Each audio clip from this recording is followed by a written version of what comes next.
My sister Caitlin has recently decided that she loves succulent plants, so I decided to make her up a quick little succulent planter as a Christmas gift. Join me.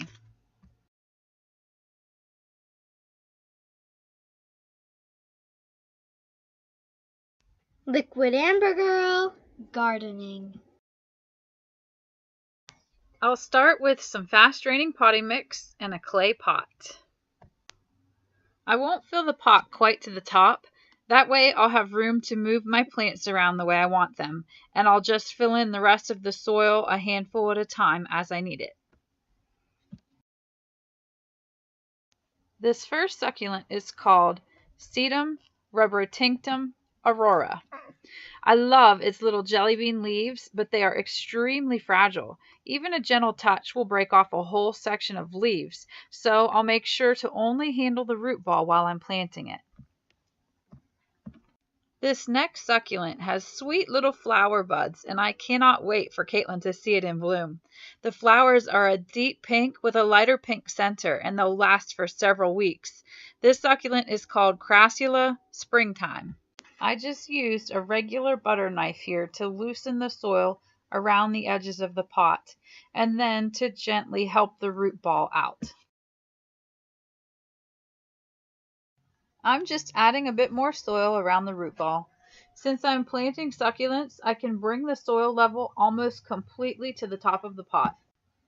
I'm using a knife again to just gently loosen the soil around the edges of the pot. This is a Sempervivum of some kind.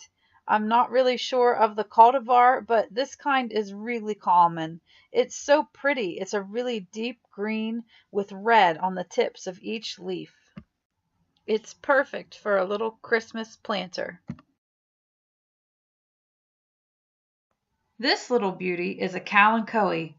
I don't remember the cultivar right now, but I'll try to remember to list that in the description for this video. This plant is so gorgeous. That soft green color with the cinnamon colored spots on the leaf margins, I just love it.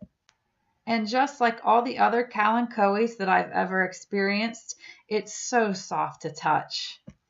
Now that I have the Kalanchoe planted, I can see that I need to move the Sempervivum to a different spot. So out he comes. This is Sedum Golden Glow. Normally this plant is a lot more golden in color, but it has turned a lot more green because of the lack of bright sunlight in these winter months. Now I'm going to squeeze the Sempervivum back into this arrangement. Don't worry about these plants being close together. They will thrive just like they are.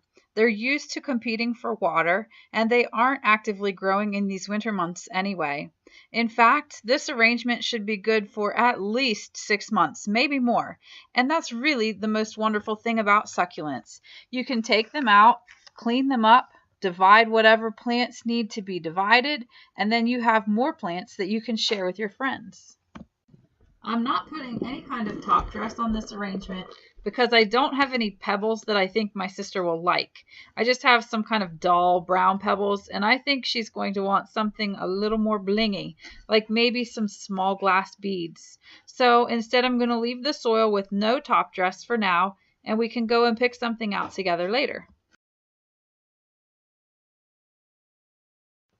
A little trick I've learned is to use this paintbrush to clean the dirt off of my plants. It comes in really handy because it's a gentle way to brush off the leaves of my succulents, and it can also reach down into those little places that fingers just can't reach. To water this planter, I use this large syringe. It allows me to carefully control the amount of water that I give to each plant, which is really handy because with succulents, some of them want more water than others. It also keeps water off of the tops of the succulents, which can cause rot. Now I'll just add a pretty purple ribbon, and it's ready to go to my sister. I hope this video was helpful to you, and I'd like to wish you all a very Merry Christmas. You can follow me on Twitter, YouTube, Facebook, and Instagram. Have a wonderful week, everyone.